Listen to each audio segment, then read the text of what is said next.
It's the most wonderful time of the year. Hey everyone! In today's video, we'll be doing a Mrs. Claus makeup look.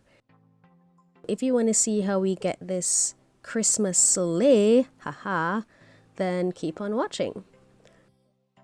We are starting off with a liquid latex paste or a latex paste. I got the recipe from Elimax SFX here on YouTube. The recipe is very simple. It's just 2 parts liquid latex, 1 part flour, just plain flour that you can find from your kitchen. And what I'm trying to do here is shape some like under eye bags so I can get that really puffy under eye look for a very like old age makeup effect.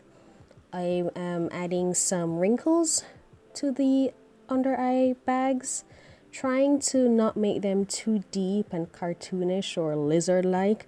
So I'm going to be constantly dipping my finger back into the liquid latex and smoothing it out and trying to get it to look a little bit more kind of cohesive and not super deep and crazy looking. When you're working with latex paste, you definitely have to dip your fingers in liquid latex to mold and shape it. Otherwise, it will stick completely to your fingers and just be impossible to maneuver. So just adding wrinkles, tapping away, trying to get the right effect. This is my first time working with this kind of prosthetic, so I think practice will make perfect. Not the greatest so far, but I definitely think I'll get better in the future.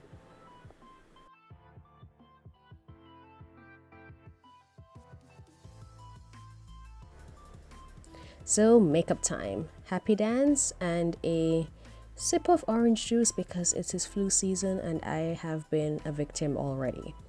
So I am going to be using the latex wrinkle technique to try to create wrinkles all over my face using liquid latex. I am inflating my cheeks to kind of get that stretch, applying about 4 to 5 layers of liquid latex, so, and drying in between each layer. So 1 layer, blow dry, another layer, blow dry.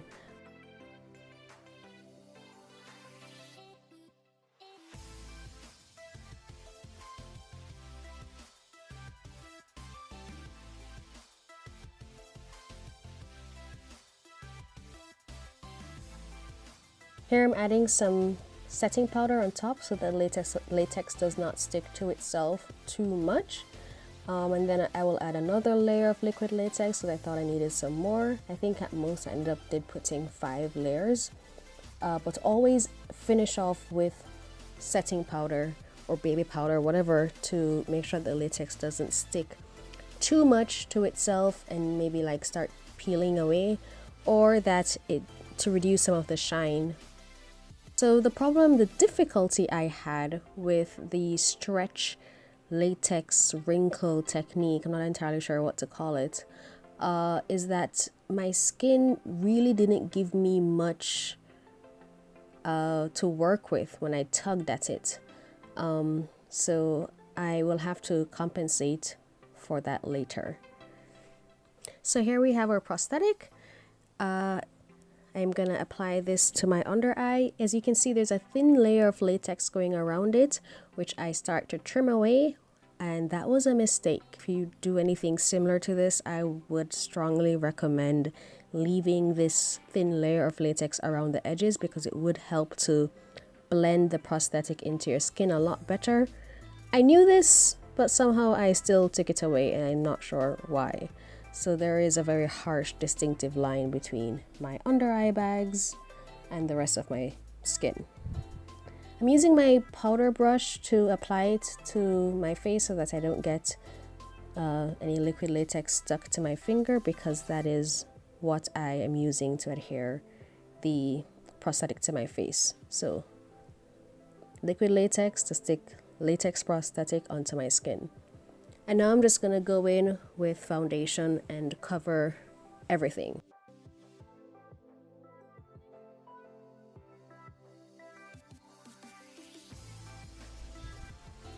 I'm I'm going back in with a darker foundation around the eyes to add more depth there,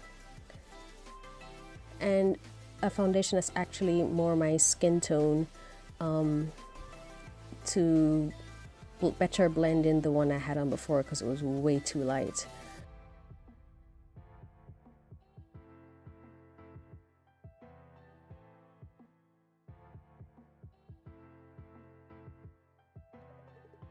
I'm going back in with the darker foundation to create really strong laugh lines around my mouth, finer wrinkles and lines in my forehead as well. So normally with this technique for creating wrinkles with liquid latex, people typically have a difficulty doing their forehead because the skin is so tight there that when you try to stretch it to apply the liquid latex, it doesn't snap. There isn't much skin to snap back to create the wrinkles. And so typically with this method, most people end up having to draw or paint in wrinkles on their forehead. For me, I had that problem everywhere. Like I mentioned before, I stretched my skin as much as I could, but my skin wasn't loose enough, I guess, to create these wrinkles, which was a little frustrating, but again, maybe that really is a good thing.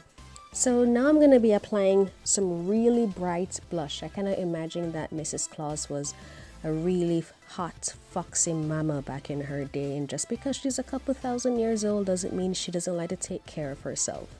So I'm going to apply really bright blush, touch up some wrinkles around the rest of my face, and this is how we're looking so far with the costume on. I dipped my eyebrow brush into some white eyeshadow and brushed that through my eyebrows to give it that aged look.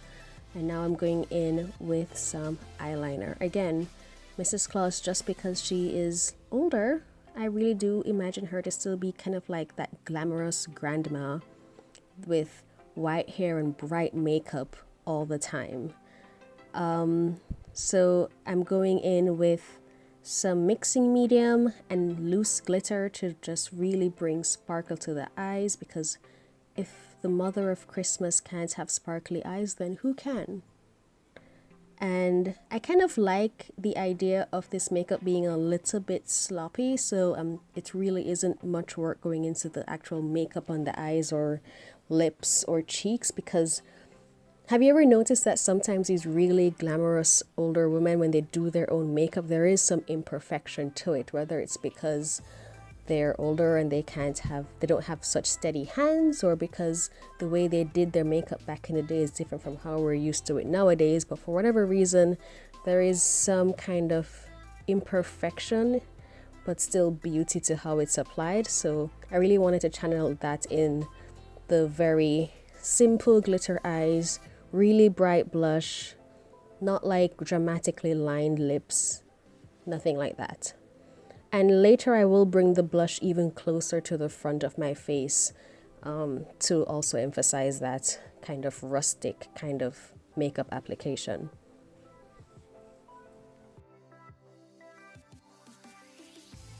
I started off with pink lipstick, but then I decided, you know what, red is probably the best color for the mother of Christmas.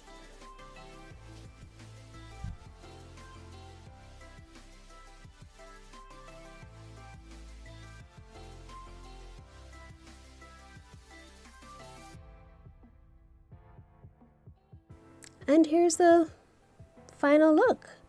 Although the liquid latex did not give me as deep of the wrinkles I really wanted to achieve, it did still add a lot of texture to my skin. As you can see, Mrs. Claus is just getting ready for her Christmas dinner,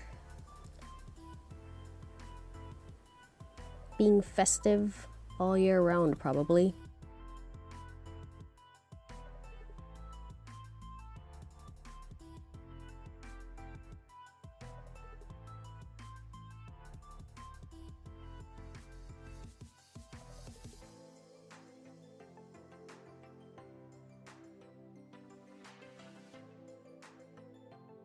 So Thanks so much for watching. I hope you guys enjoyed this tutorial, and I hope everyone has an amazing holiday season, and I will see you in the next one. Bye!